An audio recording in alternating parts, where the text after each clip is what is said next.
Have you ever noticed how much we've all come to rely on GPS? It's on our smartphones, built into our cars, and some people even use GPS trackers to track their luggage and laptops while travelling. It's everywhere. So many elements of our modern world rely on GPS or the Global Positioning System. The most famous two examples are driving and flying. In his book Pinpoint: How GPS is Changing Technology, Culture and Our Minds, Greg Milner asserts that the pervasiveness of GPS has led to many new applications for the technology, but also some unforeseen dangers such as death by GPS. The author argues that the very way in which we think has been affected by GPS. The author cites a recent example, a Canadian couple on their way to Las Vegas who followed their GPS's directions and took a detour into a remote part of Nevada. They didn't tell anyone where they were going, and soon they were stranded in the wilderness. One of them died looking for help. The other managed to survive for 50 days before being rescued. Milner says, whenever anyone hears one of these death by GPS stories, I find that the first thing you ask is, what was going on in their heads? How could this happen? One way to look at it is by what cognitive scientists and psychologists call the cognitive map. That's our sort of innate, ingrown ability to understand our surroundings and where things are in relation to other things. Now, as anyone who uses GPS to get around, especially in a strange area, knows, you don't need that part of your mind to really do that. You don't need context, you just need to follow those directions. And so as a consequence, you don't really have to know whatever's going on around you. Then the author goes on to say some have even expressed concern that the ubiquity of GPS is changing the way modern people think.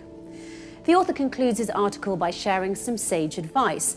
Essentially, I think what's happening is that we're losing our ability to have broad cognitive maps. When you looked down at a map, you had like a sort of bird's eye view of where everything was in relation to everything else.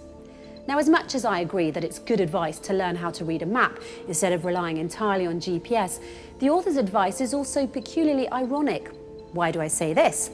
Because the author is implying that by having a bird's eye view of where we are, like birds have, this will reduce our dependence on GPS and strengthen our internal cognitive maps. But this advice is quite simply contradictory because birds actually fly following a GPS.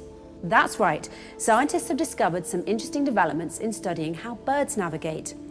For centuries, scientists struggled to find out how migratory birds can reach the same spot each summer and winter, generation after generation, without getting lost. Can they navigate?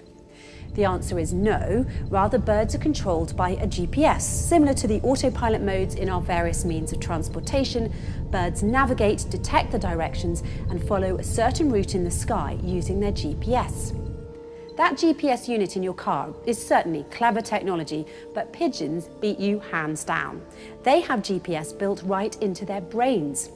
Researchers like Lee Quing Wu and J. David Dickman at Baylor College of Medicine have spotted a group of 53 cells within a pigeon's brain that respond to the direction and strength of the Earth's magnetic field. The question of how birds navigate using, among other signals, magnetic fields is the subject of much debate. These new GPS neurones seem to show how magnetic information is represented in birds' brains. According to Wu and Dickman's study, neurons in the brains of pigeons encode the direction of the Earth's magnetic field, endowing the birds with an innate internal GPS system, which surprised the researchers most of all. There are many YouTube series hosted by super enthusiastic and slightly eccentric quantum physicists that explain that birds use quantum mechanics to develop their navigation systems. One of these YouTube series is hosted by Jim Al-Khalili, a professor of theoretical physics and of public engagement in science at the University of Surrey in Great Britain, and author of several popular science books. He appears regularly on radio and television. In 2007, he was awarded the Royal Society Michael Faraday Prize for Science Communication. Professor Jim Al-Khalili spoke about one of these migratory birds, the European robin, and how this species may be relying on the quantum entanglement to develop its navigation systems. He said what's becoming increasingly clear is that the humble European robin finds its way south from Scandinavia to the Mediterranean every winter by following and seeing the Earth's magnetic field, and it does this with special molecules, light-activated proteins inside its retina called cryptochrome. In brief, flying birds are not flying haphazardly. They are controlled by a built-in GPS, just like today's autopilot function, which is controlled by GPS as well. Science proves that the birds navigate by following and seeing the Earth's magnetic field as a guide. This means they know which way that magnetic field is pointing without a compass. So just as Greg Milner feared, when you follow a GPS, you are a follower being controlled by a machine. Despite the fact that you have a mind, you are usually choosing not to use it. Birds likewise, due to their built-in GPS, are controlled and are not flying on their own. This was a surprising discovery for scientists and physicists. But you know what's even more surprising? The Holy Qur'an, which was written 1400 years ago, told us that it is one of God's signs that the birds in the sky are controlled. In chapter 16, verse 79, the Qur'an says, "Do they not look at the birds? They are controlled in the air of the sky. Nothing holds them aloft but the power of Allah. Verily in this are signs for those who believe." It seems Albert Einstein was right when he said his famous line, "God does not play dice with the universe."